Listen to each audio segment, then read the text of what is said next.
Yo, what's up, guys? This is Damnation-n-Hellfire, and I got Vikes and Ross Crow with me tonight. Say hey, guys. Hey. Good evening, everyone. And we're here to do a little Crow's Nest Battle Pirate show. So I guess we'll just get right into it. What episode are we on now? Like 31, I think, is what we're at. Quite a few. Yes, 31. Yeah, 31. How about that? First, I guess we'll do bug fixes and tunings. They fixed users that were in a bad state with their R&D objectives. I'm glad because I know that had been an issue for quite a few people for quite a while. They couldn't get past wherever they were in their R&D. So, you know, and you get a lot of cool bonuses from R&D. So that apparently that's been fixed. Fixed an issue. I had a couple players. Yeah. Fixed an issue where NPC bases had both Scourge undersea auras active for the undersea web. So that was kind of interesting. You know, you would not only get slowed down, but you would also get the debuff as you were going through them. So hey, there's a nice nasty combination. So I'm glad they got that fixed. I didn't notice. Did you guys notice it in any of the NPC bases you hit? I didn't notice it in any of the ones I hit. No. No. But all right, so they fixed an issue where some NPC bases were already damaged when they were being spawned. That I did notice, and that I'm kind of sad that they fixed that one. But you know, whatever. Gotta take the good with the bad, I guess. It was definitely nice though. There was one or two bases I hit that I went in, and I'm like, oh my gosh, everything's red except for a little tiny sliver of green on everything across the board. I'm like, hells yeah, even I can get in this base. But, apparently, I won't be able to look forward to that next time. Apparently, they fixed an issue where Icebreaker and Monolith tokens were not working on their retrofitted hulls. So I guess after you, got your Icebreakers or Monoliths up to their new R5 ranking or whatever, if you wanted to refit them for that little bit, you were shit out of luck. They fixed the next issue where certain expedition cards were not respecting fleet permissions. That makes me sad because I actually, believe it or not, I actually did an expedition when this was going out because I was like, oh, I could use a Conqueror fleet to do an expedition. Let's give that a try just to see what happens. That was kind of fun, but you know, but apparently can't do that anymore. And Siege Missile, the new one that came during Bounty, now has its pass-through value being displayed on the blueprint. So you know that's always good information to know. So 2 weeks ago, they included a few changes under the hood of the game to help players who were having performance issues. One of those changes was that if the frames per second drops below a specific threshold, the game will reduce the number of projectiles it's displaying on the screen in time. This appears to be creating some confusion in regards to ships and turrets not behaving in ways you would expect. Weapons, turrets, and countermeasures are still firing, and they are still causing damage and countering projectiles. It's just not being shown if the system is being strained. They hope that clears up the current confusion. So apparently now we can't look at what's actually happening in the battle, and we have to take their word that they're doing things properly behind the scenes. Oh boy. Yeah. We gotta trust them.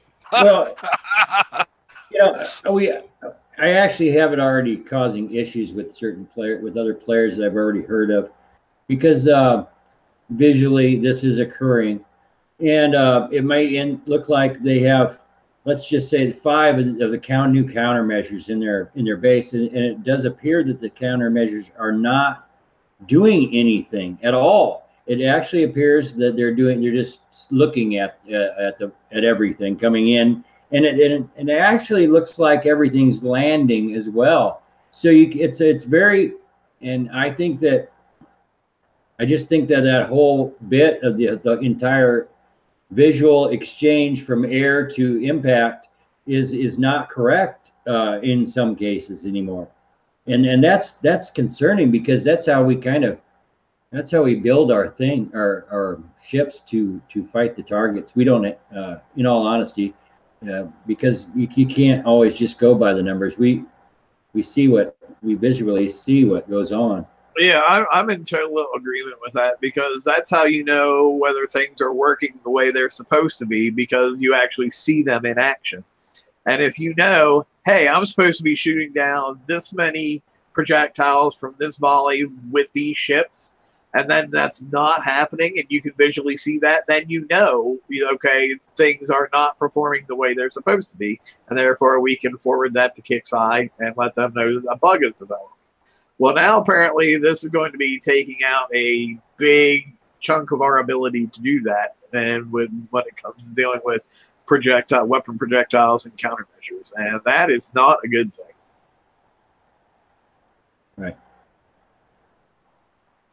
Right. So, but yeah, I mean, like I said, like you said too, a lot of people are still saying the Elite CM looks like it's not working, but I don't know. We'll probably have to argue with them for like 2 or 3 weeks before they're like, "Oh, well, we just recently discovered that the, it's just like, exactly that it's not working."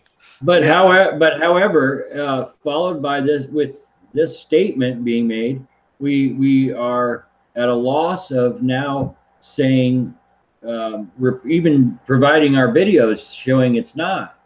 In my eyes, I don't know how we're gonna. Yeah, I totally get where you're coming from.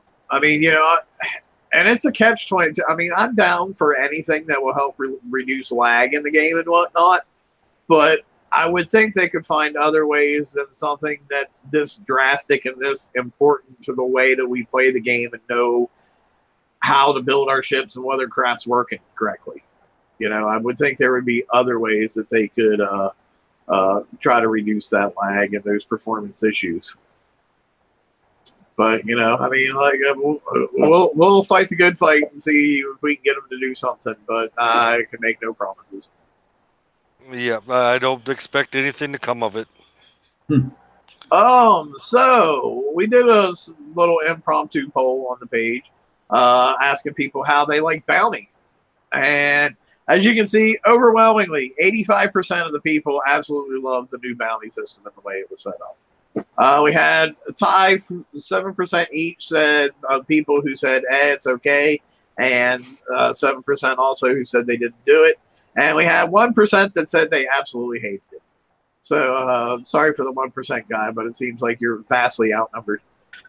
I think that I still think that even with the 1 and the 7% there, I think that that's just scored higher than any poll I've ever seen for one opinion. Yeah, I totally agree. I mean, I know I personally I think it was the best bounty they had done yet. I honestly do. I will say towards the end of it, even though it was player bases and whatnot, towards the end of it, trying to get, because I wanted like 113,000 points, I think is what I needed to reach my goal. Towards the end of it, even with the variety of targets, it was feeling a little bit grindy. Even, towards the end of it, my personal opinion. I don't know what you guys think. I do. Yeah, go ahead. Yeah, it was. I mean, it was grindy at times, but yeah, it was by far the best bounty they have produced. I agree. I think it was grindy at times by choice. I could have chosen to hit a player base, and I did this a couple times, and go for more points, and then relax and do something else, because I just banked so many points if I made it, or so it could get grindy, but I think it was that way just by my choice on how I chose to play, and how many points I wanted, realistically. Yeah, I think the how many points you wanted was the big thing, and like I went through like large time periods too where I didn't play at all. Like I'd go for like 18 hours and not even log into the game, so I lost a lot of time there and those interns. So on the last day, up to the last minute, I was like, oh my god, go hit these bases, you know. So yeah, some of that was kind of on me. Well, me, I had no bases really to hit half the time. No, when I'm talking about the NPC, you know, the oh yeah, those bases. But I had no real player bases to really hit. Well, you know, I mean, it's funny we say no real player bases hit, but all these bases were copies of real players, so I guess technically they are real player bases. Yeah, but okay, any big point bases, should I say? Okay, there you go. That's a good way to put it. I maintained a pretty good average. I found out that if you kick back a little bit from the main lead on the global, you aren't such a target. And this is the first bounty I actually had targets through the bounty. Now we're not talking a page of them or anything. Excuse me, a page or anything, but I truly had targets this time, and so that was pretty nice. And they weren't just, you know, my neighbor. They were in sectors away from me, or, you know, next to me, but still I was surprised and happy myself. I'm still not 100% satisfied with the way the locator works, you know, because I would go to my locator and it would only show me like 4 or 5 people when I know damn well there was like, you know, I think when I was looking, I was only like, I think 68th in my world or whatever. So there should have been like a page, like a huge freaking page of targets for me to look at. And it was still showing like 3 or 4 people. Right. So. Correct. But yeah, overall, I was happy with it. You know, I was able to get all the new prizes. I could go back and get the high explosive shells that I didn't get before. I got pretty much all the skins. And I found out an interesting thing when I put the Boulder Fist skin on the Boulder Fist. Not only did it change the color, it made it freaking huge. I mean, as you can see by this picture, it's not the best quality picture, but as you can see, applying the Onyx skin to your Boulder Fist makes it like 3 times the size of a regular Boulder Fist. So I just thought that was fun. Great, but I've noticed though, I want to let people know though that the actual footprint of the target where it aims from in the gameplay, it does remain the same, even though the visual appearance seems so large. I've fought against these in bases, and it doesn't have like a large target box or a hit box. You know what I mean? Right. Yeah, this one is actually just a visual error. You know, I know they like to use that term a lot, but yes, this one is an actual visual error. Right. And so if it's facing away from you, what I found is when you're facing away from you, that tail end might really look like it's in range, but it's really not yet. So yeah, just to let you know, just got to inch forward, almost like you know, trying to creep up on shit with rockets in the FM, little by little, inch forward. It's like, okay, we're finally there. Right. I had quite a few campaigns this week.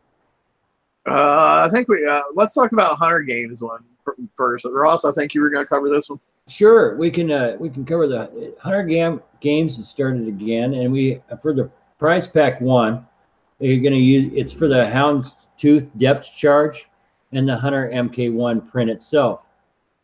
Prize pack 2, you're going to get the PBX payload, 1-day Hunter build token, and the Wolf's Tooth depth charge. I'd tell you to say PBX payload 10 times fast, but you had a problem saying it 1 time slow, so I'll let you go.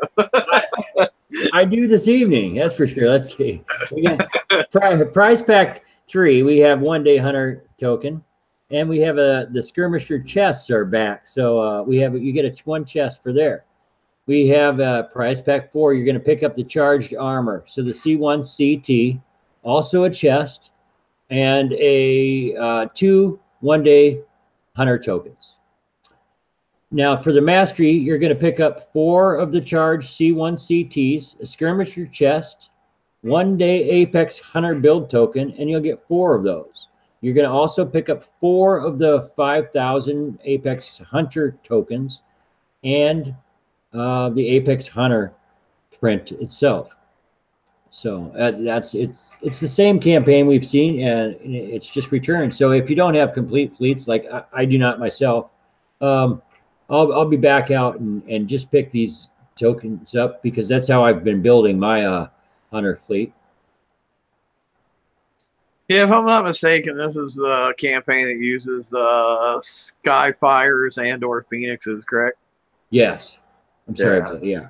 Yep. This is this one, if I recall, towards as you get to the very last it gets tough for me. I'm a Skyfire guy, and I got to tell you, for this one, it does get tougher for me. Yeah, this seemed to be the start there for a while, where it wasn't necessarily mandatory to have both fleets to do well in the TLCs, but it definitely sure helped a lot if you had them both. Right. So, but yeah, I mean, aside from that, I don't recall this TLC as being all that bad. I know I myself didn't do it this time. I'm probably not going to do it this time. My hunters are pretty good, where I'm pretty satisfied with where they are. So. We also had Hidden Depths campaign. Dan, you want to talk about this one? Sure. I say, well, the Hidden Depths campaign, it requires the PBX payload that you get from the Hunter games. Okay. Also, recommended fleets are your skirmish fleets, Hunter or Fangtooth. All right, in Prize Pack 1, you get the Fangtooth, Delirium Torpedo, the Advanced Torpedo Tubes, and a 1-day Fangtooth build token ×5. In Prize Pack 2, you get a 1-day Fang build token ×6 and 6,000 VXP for your Fangtooth ×5. Prize Pack 3, a 1-day Fang build token ×7 and another 30,000 VXP Fangtooth tokens ×5. Now that's a lot of tokens for them. The Prize Pack 4 is where you get your Fangtooth, your Phantom Fangtooth flagship. You get that blueprint, plus you get a 1-day skirmish class build token ×3, plus a 1-day Phantom Fangtooth build ×20, and a 1-day Fangtooth build token ×12. And there's a whole fleet of Fangtooths built pretty much for you. Yeah, that's like a token smorgasbord there. It is. I mean, we could be a whole new regular Fangtooth fleet. I mean, and as I recall, because I did start doing this one earlier, so I'm pretty sure I'm good at my recollection since I just did it. That this actually is an extremely easy campaign to do. It's like if my hunters, I was going in auto in this campaign with my hunters. It was really quick and really easy to do. Yeah, I've heard it was pretty easy. I haven't done it myself, but I've heard it's pretty easy. I have three hunters in there, but they're nice and they're pretty strong, good. Yeah, would you suggest that? Do you think that they'd make it? Probably. Okay. You might not be able to auto it like I do, but I think with driving, you'd be fine. They make the other, usual targets so far. I mean, they just get high damage, but they make it. You know what I mean? Yeah. You should be fine. Okay. Well, we also had Herculean campaign. Ross. Sure. This one we're gonna go back to in Price Pack 1 for this. You're gonna pick up the optimized launcher, the D116S. You're going to get 5,000 VXP Hydra Siege Cruiser token. Then for Prize Pack 2, you're going to pick up the Hydra Siege Cruiser print itself, along with the Siege Capacitor CIC for that hull. And in Prize Pack 2, that's not going to be that terrible for people to get to, by the way, also. I want everybody to know on this one. And then Prize Pack 3, is a multiplex charge dupe or doubler, 1-day Hydra Siege Cruiser build token, the Siege Mercy CIC, and the Siege Aegis CIC.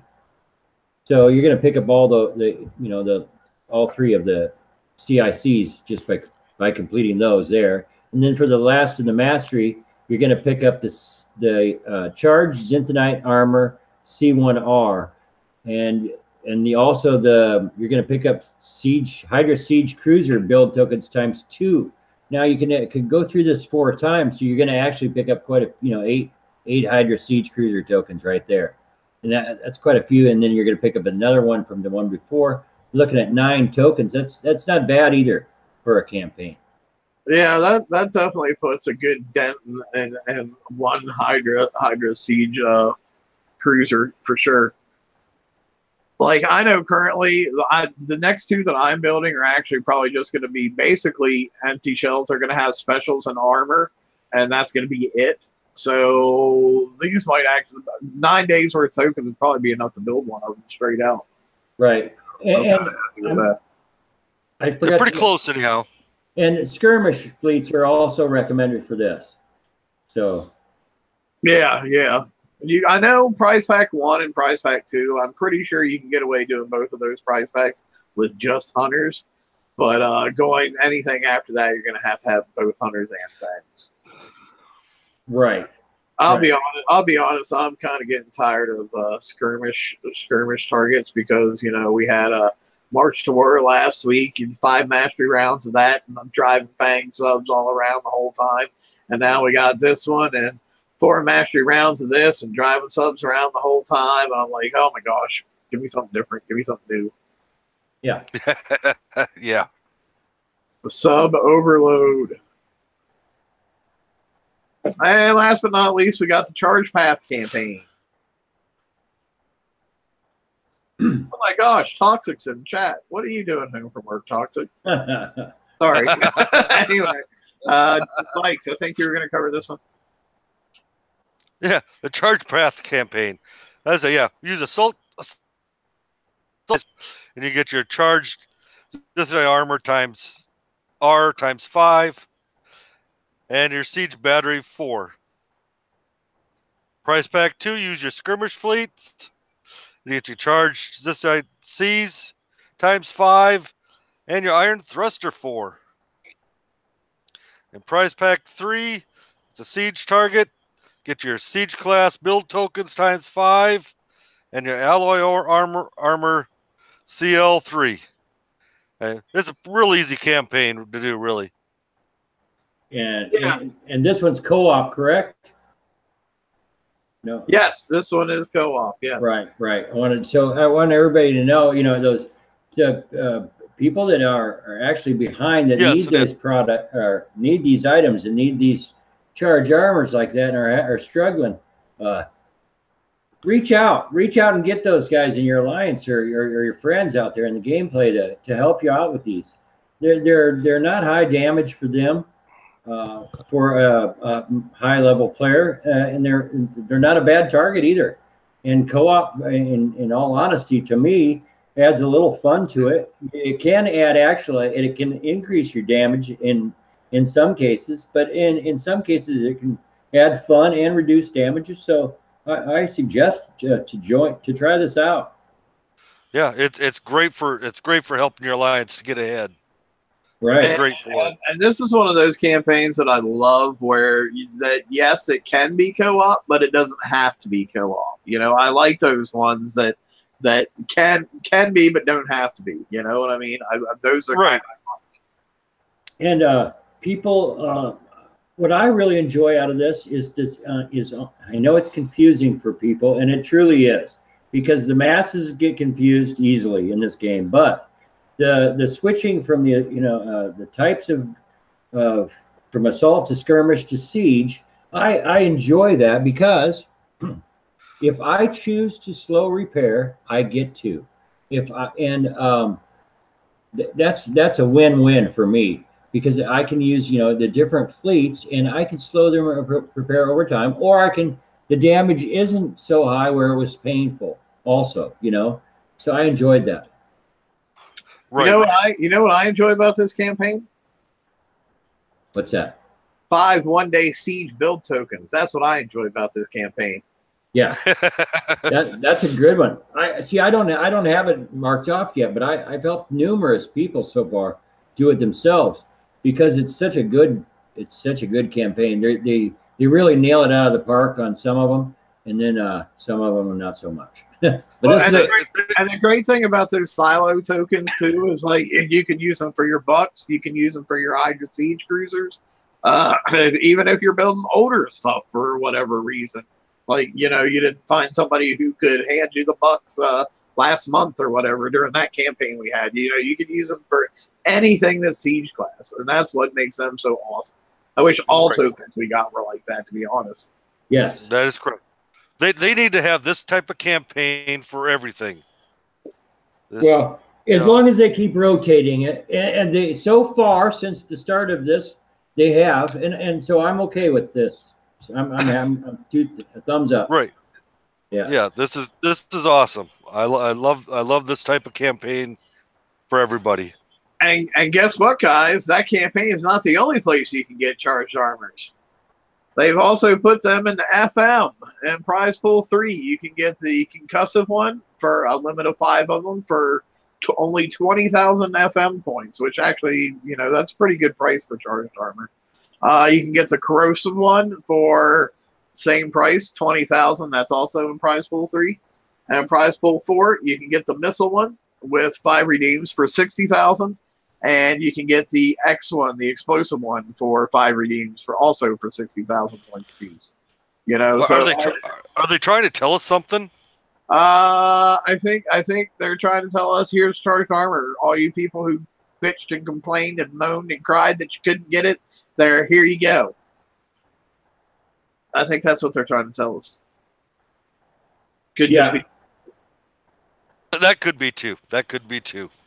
I think it's great, though. I'm sorry.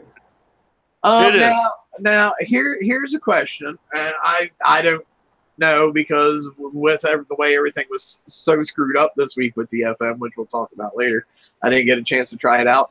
But do you have to claim a charged armor before you can get the chest in that appropriate tier? Does anybody know that? I don't know. I don't know. Yes, I don't know. Yeah, I do know this. I did have to get the chest. Correct. Okay, so see, and this is when they started putting those resistors in there. This was something that concerned me, because now they can just, in the middle of the cycle, if they feel like it, throw in, like, for example, here they've thrown in a total of 20 limited items in the FM, and that's every week. You're going to have to claim at least 1 charged armor before you can go to your chest. And Yes. and that's I don't like that. I don't like that at all. Because many people were, especially after the big debacle with the chests not unlocking, that even when they did unlock finally, that people were still messaging me and saying mine are not unlocked, and I then had to go through this checklist of items with them, and the checking off getting one of those limited armors was on that list. So, but the good thing is that you could claim it for 20,000 points. You could check off that list, and or they were pretty small. Well, yeah, I mean, I'm not the points isn't necessarily the problem so much in my mind anyway as the precedence that it sets. Right. No, because, okay, so they did it for 60,000, say, in tier 4 this month. Well, I can see like 3 months down the road, they're going to be like, oh, hey, here's 5 of this limited thing, and we're going to put it in tier 5, and they're going to cost you like, I don't know, something like 1 million points a piece. And like, it was never supposed to be, we're going to use the FM to add in like 15 new prizes every freaking FM cycle. It was supposed to be 4, and then you can go straight to your tokens or whatever. I mean, don't get me wrong, I do not have a problem with the charged armor being in the FM. I think that is a great thing. I just have a problem with being forced to claim it before I can claim my chest. That's what I have. Right. Okay. Especially if it's charged armor that I don't even feel that I need, because I already got like 30 or 40 of them stacked away or whatever. Yeah. But yeah, let's talk a little bit about the FM and the debacle that it was. I'm not even sure what to say, man. It was like pretty much the exact same problem we had last week. Only it got compounded and made worse, I think, when they tried to fix it. Because I think this time when they tried to fix it is when everybody started losing their points. I mean, eventually they did get it all sorted out. But I don't know. Like, to me, okay, it happened last week, and that's cool. Everybody, has problems, especially in video games. That's fine. Yeah. But to have the exact same thing happen a second week in a row, that starts to be good. That starts to show maybe a little bit of incompetence than as opposed to hey, it just messed up again. Correct. It allowed me just to not play the game for a day. Really. Right. Gave me really nothing to do. Well, I needed to do anyhow. I found something to do. I watched The Land of the Lost from 1974. That's what I did instead of doing the account. So hey, go Slee Stacks. But yeah, I mean, I don't know, but it was certainly a debacle, and it took them quite a while to sort it out. I was expecting to wake up this morning, log into the game, and well, I say this morning, more like this afternoon, noon or 9 o'clock a.m. their time or whatever, because I just expected to be done by then, and I still had to wait another 3 hours after that. So, yeah, it was so much for their. We'll have it fixed in the morning. Well, right. It didn't work out that way.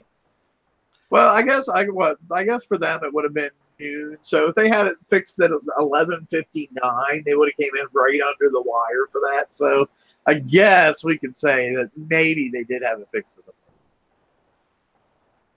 Yeah, I think they actually did and you were going by their time, but it was close, It wasn't morning my time though. My time's all that matters. Goddamn it! I'm a very egocentric person.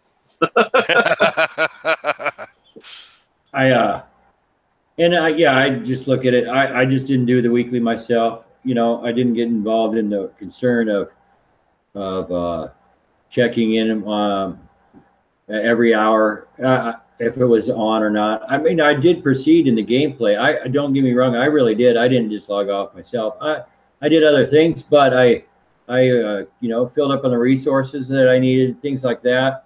I got a chance to hit a couple bases, get some alliance points, other things. But I noticed that the lags or I guess I can't say it's. I don't know what to say anymore because of this one statement we just covered. If I've been seeing weird visual things, right? And so this point forward, I don't know how to describe that. My weird visual things must be performance enhancements. I was going to say you might want to lay off the drugs if you've been seeing weird visual things. Just a thought. Yeah. No, but I believe it. I guess that's their explanation because this is their tune a couple weeks ago or whatever. They've tuned a few things so you don't see all the projectiles, and I haven't been. And so I've been seeing some really just strange things occur, and not all the time, not even in the same targets. Not it's been very strange. Well, share your strangeness with us. So you say strange things, like define it better. I've been hit by the same player multiple times. My things just don't visually react the same in battle, and they're exactly the same fleet I've been attacked with, or I've hit the same base same time, and I'm getting visually a different visual outcome on my end of the battle. and it's not even close. So, and it doesn't have anything to do with the projectile thing at all, you say? well, it does, I guess. I mean, what I've noticed that I truly have. I've gone into a few bases and they've had the new DRAC counter, and I can say that it does. I guess this is, I don't know how to word this other than it sure appears that they're getting smashed, and they're not working. And I've hit the same base again, and it sure appears that they work great. So I don't know how the performance statement that they made is correct, is what I'm really saying. Okay. Gotcha. Hey guys, how are we? Hey, Toxic, what's going on, buddy? Yeah, talk about strangeness. I know. Let's talk about strangeness, and here you are. Right? Yeah, that's it. Surprise! Yeah, you never know what's happening, eh? No, I've got the new not the new Buccaneer, the new boomerang missile. I love that. Oh, you're talking about your 2XQ mortar that fires backwards? Yeah. Yeah. That's the one. They did that, actually. Some people get holes named after them. They actually did that for you because it's the down under. That's it. It goes down first, then it comes back up. Yeah, that's right. From the land down under. It's a good one. That's the only strangeness I notice apart from myself. So one other thing too, since they've come out with all the charged armors again, I also did this handy dandy little chart, and I'll post it up a big separate post on the page earlier for those who might want to get it and save it. It just tells you your charged armors, you know, what their deflection type is and what kind of fleet you need them for. You know, for like the M, it's penetrative and you need it for garrison assault. X is explosive, and you need that for garrison and skirmish. CO is corrosive, you need that for assault. CT is concussive, you need that for skirmish. And C is ballistic, you need it for siege. And R is radioactive, and you need it for siege. Just a quick handy reference thing. Somebody asked me about it. I guess they didn't feel like actually clicking on each individual armor and reading them because they say on the blueprint. Oh. So here's just a quick handy. I know that all too well. Right. So it's just a quick handy chart that people can reference. And it wasn't me. It wasn't me who didn't. I click on things like that and read. No. Yeah, well, after me harassing you about it for 3 years, I guess so. But charts come in handy because in general, help learn them. You know, not everyone has played as long as we have, in all honesty, so they help. Yeah. Actually, it was funny because it was actually buried in a thread in a response to somebody, and I've gotten like several like thumbs up and likes just for that little chart thing, you know. So I'm like, okay, well, I'll put it on the show, and then I'll make it a totally separate post on its own after the show on the page so people can reference it. Right. So. Yeah. Okay. So we still got like 20 minutes. Is there anything you guys want to talk about for a little while, or is everybody getting smashed? No, not at all. I've had 2 people try to hit me with the missile boat, and they both failed. I did have one missile fleet get into my base, just right away. It barely. I ended up killing the ships. It didn't 100% me at all or anything, but yeah, I got hit right away to be showing them. Right. No, not being hit. No, not at all. Oh, how right. For the people who did win the missile cruiser, how many do you have built so far? I've got one. One done just today. How many do you have, Damnation? I have one that was fully done and fully ranked within like the first 10 minutes that I had it. And now I have like my second one that I'm just working on slow build because I ran out of tokens. Yeah. I built 3, so. Well. But I just think they're great.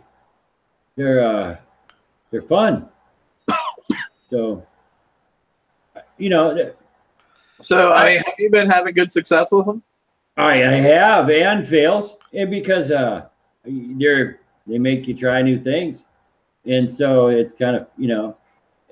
And in all honesty, there's so many different varieties of bases out there right now also, that it takes one fleet just isn't a win for all bases, and that's the truth. So I've been trying them with some sloths, you know, and there's also coupling them with the other hulls, and so some success and some fails for sure, but some interesting things, and so it's. Yeah, I'm just really enjoying it. And the same it goes for as far as my base is holding up. I really have gotten just totally driven through a couple times, and I mean it. I mean, just, and then I've had some really good battles, and then there's been some fails. But it seems like I don't have a dome for about 30-minute window, and that's about it. So it's amazing. Okay, let me ask you this: are their survivability? Would you say it's very comparable to the way the Onslaught was right before the Executioner 2 missile came out? Yes. That's what I would have assumed just from looking at the stats. Because, like I said, it seems like the Onslaught and the Missile Cruiser are almost exactly the same hull. They just swapped where some of the stats were. Yes. So survivability, you know, and a generic type base should be about the same for both of those hulls. Right. And when and you're also people that aren't familiar with either that haven't even been hit a lot. I mean, a lot by the Onslaughts or the new missile hull, but primarily the Onslaught. The weapon damage they take, there's a lot of players that are used to judging how their bases are doing by the performance on the damage that they are doing to the fleet. And I must say that on the damage you do to an Onslaught fleet is very hard to judge, because now we introduce the pass-through. For medium to medium players, medium high players, and those things, they can actually do some good amount of damage to the Onslaught. But it's the pass through, if you know what I mean. And so they're having a hard time determining what is doing the damage. A lot of people are saying to me, well, this is I asked them, well, why do you have that in your guard? Well, that's what they think is damaging the Onslaught. And I have to break that down and let them know that it's the pass through damage, you know, and what to duplicate and what not to. And so that's adding a little element in the game. Are you still finding that, as far as your guard, that chain guns are very effective? I still personally find that they're extremely effective. I'm finding them they're very effective. I am, and I have a general question. You know, in all honesty, and it's a simple question, and I should know it, I guess. But I'm wondering if I have a hull in a two different guard hulls. Let's say the same hull, and one of them has 5 chain guns, and one of them has 1 chain gun. Am I going to do 5 times the 360 pass through on the one, and only the 1 times 360 pass through on the other? Or are they going to do the same pass through damage? No, they're not going to do the same pass through damage, because it's all based on projectiles. Okay. Okay, perfect. That works. Yeah, so each chain gun will actually do, what is it? I think it's 6 times 360, because they do 6. The chain guns do all 6 damage types, correct? Yeah, right. Yeah, so when a chain gun hits you, you should be getting 6 times 360, and then if you have 5 chain guns on there, then you're going to be getting 6 times 360 times 5. Right. Okay. No, so that answers my question. But the reason I believe the chain guns is so effective is due to that pass through, and this exactly what you just mentioned, the 6 different damage types. You know. Yeah, I know my one boulder fist, and I haven't got around to doing it on my other one yet. But like in my one bolter fist, like every special on it is just all about reload too. Because the faster you get that 6 times 360 out there, the more damage you're going to be doing, and the more 360s are coming off, and you can actually visibly see that health bar just go. Yep. Correct. Now here I have a question for you too, because you do a lot more basic than I do, and it was just something I was thinking when I was looking at the stats of the missile mode. How much of a problem are you finding OP cannons to be for it? Because it doesn't have that really high ballistic deflection. I had a couple issues. I've had a couple issues on them on some, so I use if I have to sit in a base and like if I'm using the new missile hull to relay for the sloths or the bus fleet, I have to actually finding out that I'm including another hull to use as a decoy for the OP gun, just so primarily it gives me time.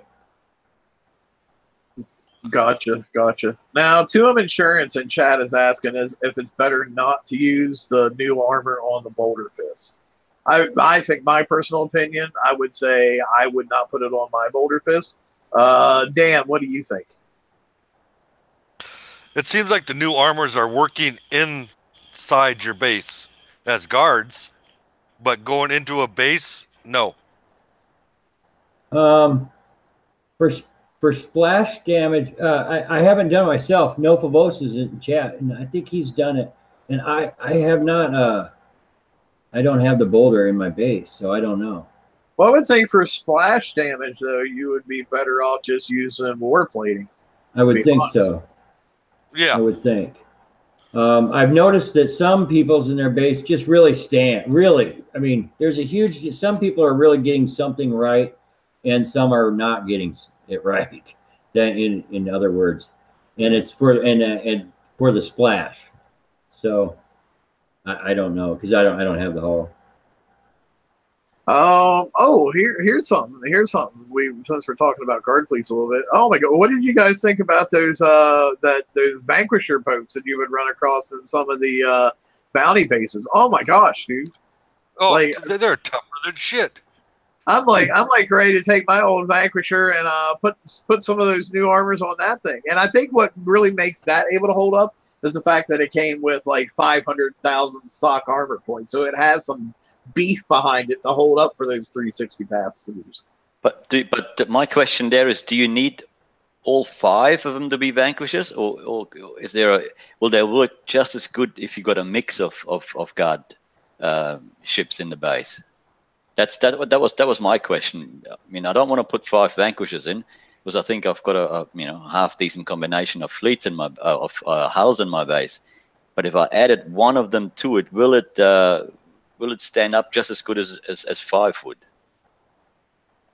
Well, let's go in the game for a minute and see what the Vanquishers do for one another. I tried it. I got smoked, but it could be positioning too on mine.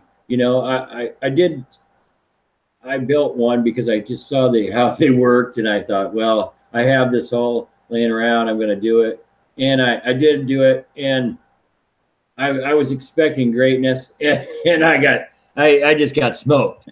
But it could have been in positioning for sure, and so I can't say to that.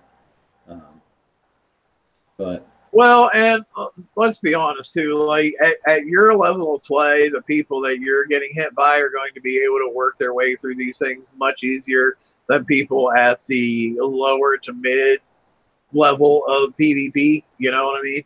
For sure. No, and that's a for sure thing. And so it's hard for me to judge at times, even being even a 80 to 100 player is. I get it wrong, and just because I have to go by my own gameplay, and it's a little skewed.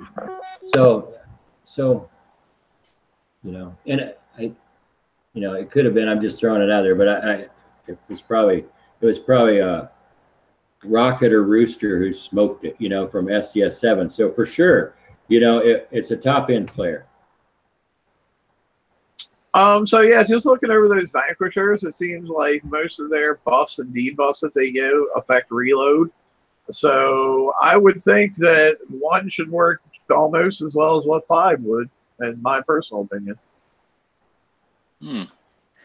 That's good to know. I might refit one of them when I get a little bit of dock time. And they're amazing, weren't they? In the they really stood up.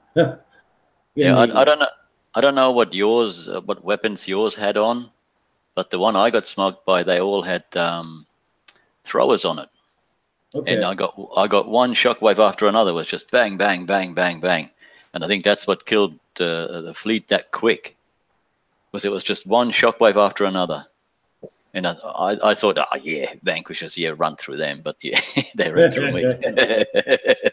I know. I didn't get killed by any of them, but they just took so freaking long to kill that towards, like, you know, towards the last day or so of Bounty, it's like when I came across the base, I had 5 of those things on.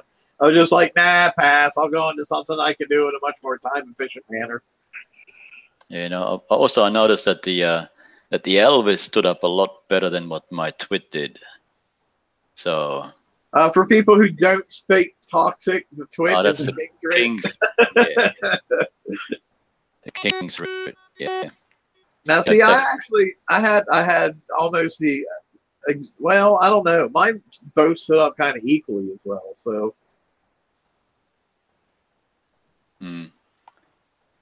Yeah, it was strange. You know, different ones were behaved differently for me. I found they did stand up well in bases. But those Vanquishers, man, you know, hey, after a couple of hitting a couple of them, you're like, nah, it's not worth the time. I mean, I understand the points are good, but geez. It was the annoyance factor, man. Kind of like back in the day when people had drones. You're like, you know, I could drain these drones, but quite honestly, I can't be bothered with it. Right. You know, or I can already score. You know, I can go hit another, 2 bases in a time. So, yeah. But and then, boy, what a boost for the sales for them, though. I got to say that. What a great gimmick on their, not gimmick, but what a deal. I'm sure that's boosted sales on that fleet. That was probably like one of the better things that the marketing department has done in a long time. You know, it was a reasonable price, and it put some really good tech in the hands of people that didn't already have it. Yeah, there was a few good deals out that I've come across, or not personally, but that I've heard that other people had. There was also a Fury fleet that was supposed to have been very good, only for $10 or whatever it was, or $20. And, you know, if they keep doing that sort of stuff, man, they can only it's only going to get better. Right. Yeah, and I'll be honest, like, you know, originally I thought, oh, Fury Fleet's not going to get in anything. And then when we started doing this bounty, and I saw some of the bases that were out there, I was like, okay, maybe that Fury Fleet can get stuff out there. Right. We got to see what the active community looks like as a whole. And that's the truth, because this is the active community. Only players that participated in bounty got their bases duplicated, so that that has to be a relatively recent activity level. And wow, I gotta say, some of the bases, wow, you know.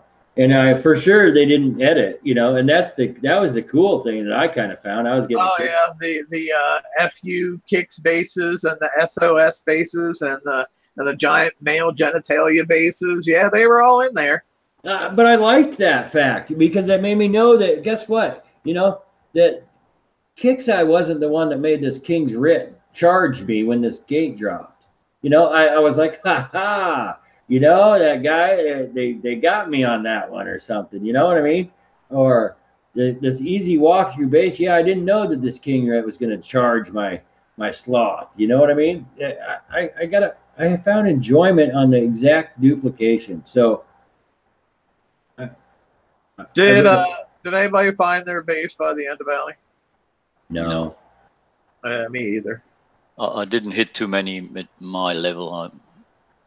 I didn't have the fleet. I didn't have the fleets to do that. I had a bus and you know, Twitten and Elvis, and that was it. And it took quite a few fleets to get in some bases as it was. And yeah, next bounty, I'll be better off.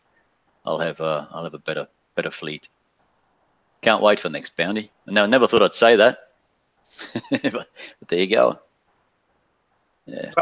Dynamite Chad is asking. He wants us to comment on the monos being on sale.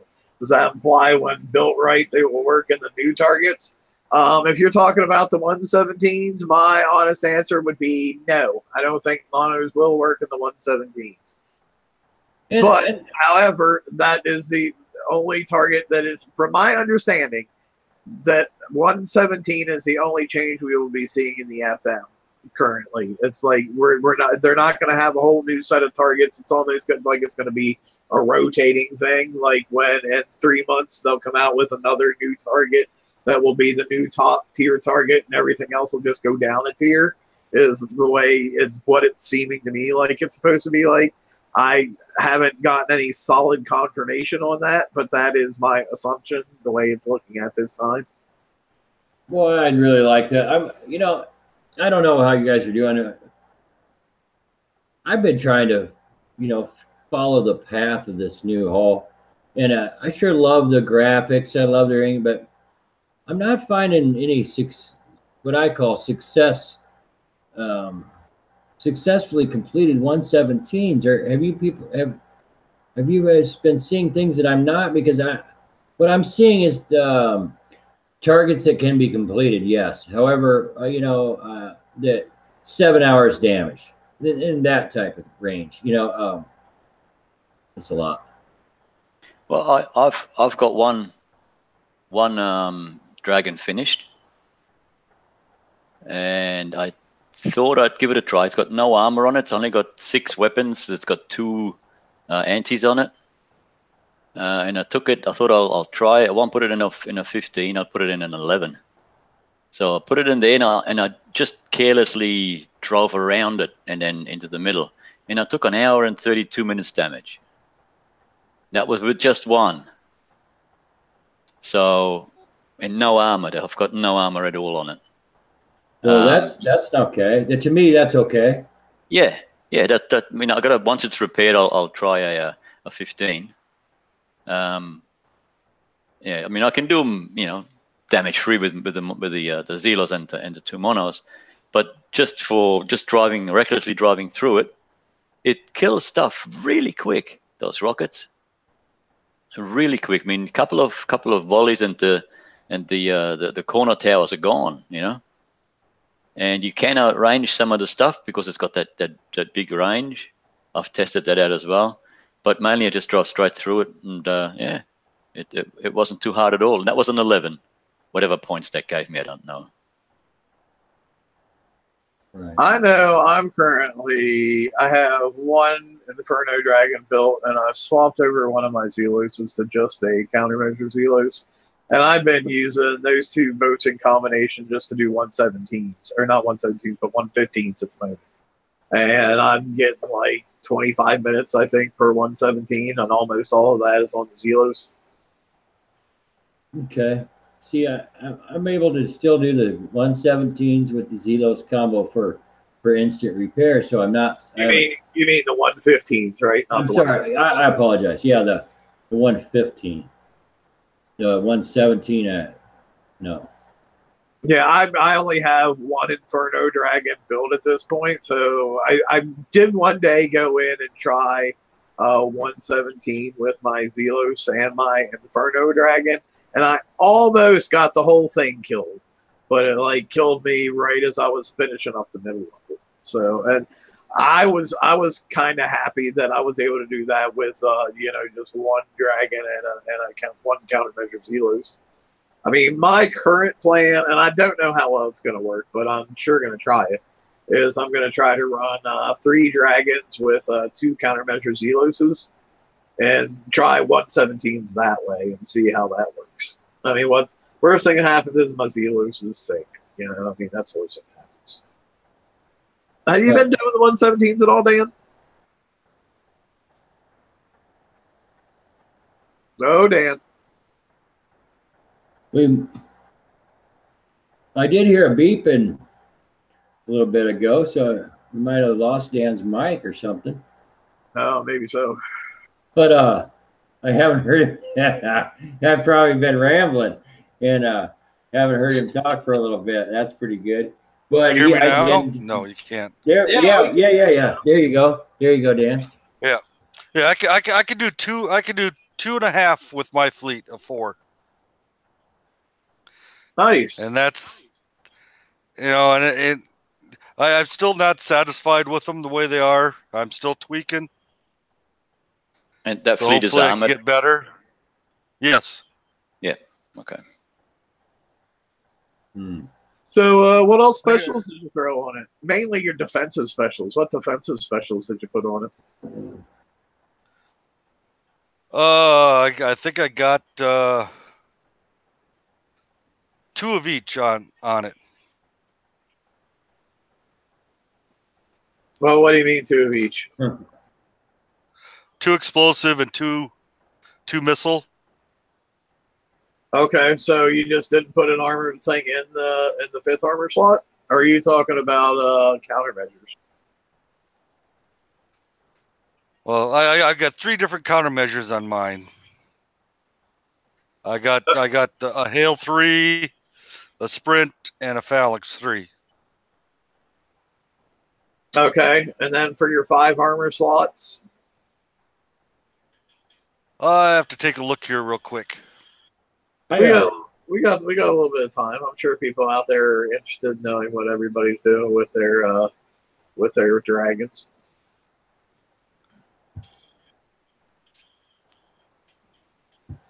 Yeah, but I think I'm gonna change my. I'm using the one special. I'm using both the penetrative and explosive, and I think I'm gonna go ahead and just put my penetrative plate on instead of the 2, and try that out.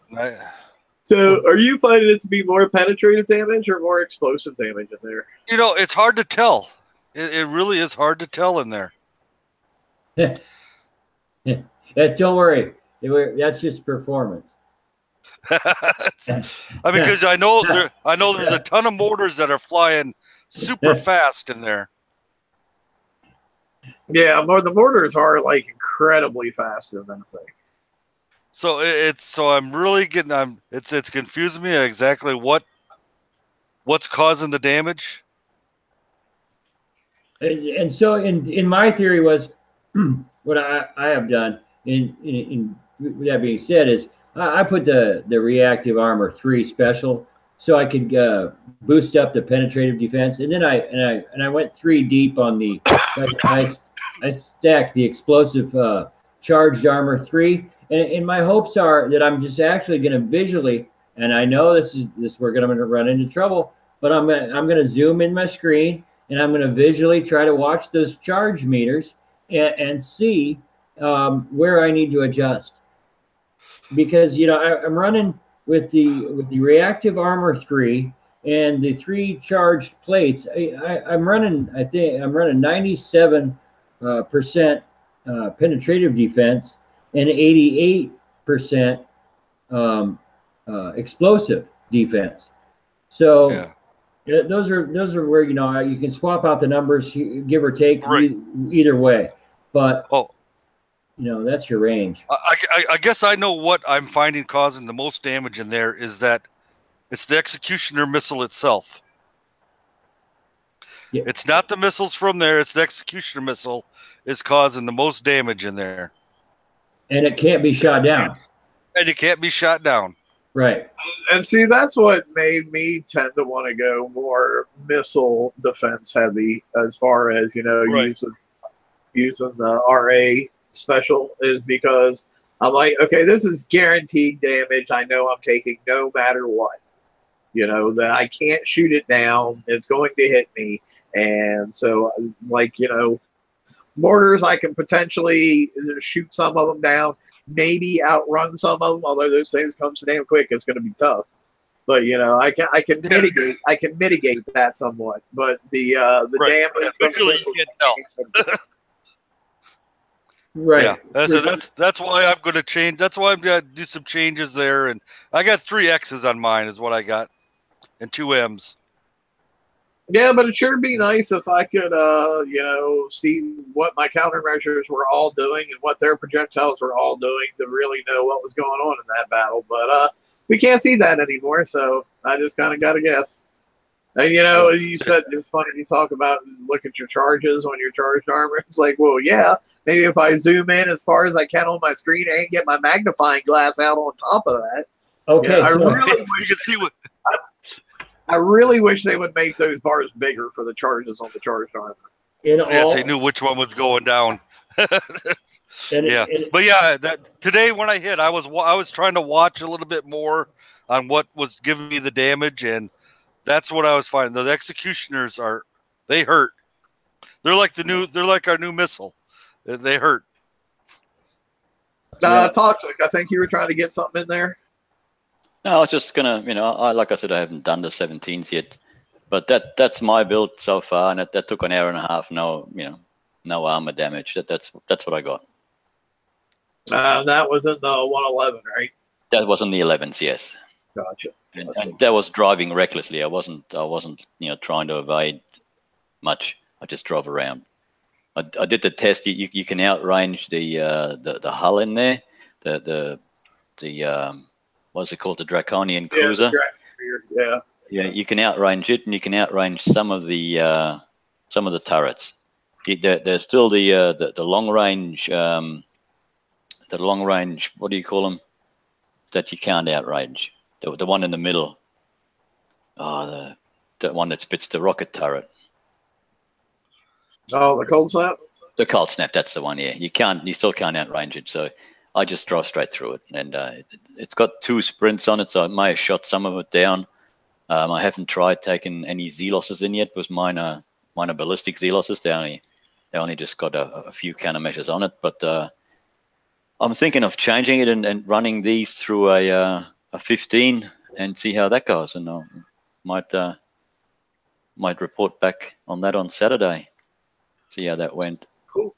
Sounds good. All right, guys. So we're at the 9:07 mark, and I'll be honest, I'm pretty exhausted because I've been up for about 20 hours at this point. So I think I'm going to call it right here, and to maybe do a little bit of an after show and then pass out. So thanks everybody for coming out and hanging out with us. We definitely appreciate your support. Make sure you give us a like and a subscribe, and share us on your pages that we don't know about and we can't post the show to. So until Saturday, we'll talk to you guys then. Laters. All right. See you later. Bye. Bye, everybody. Good night.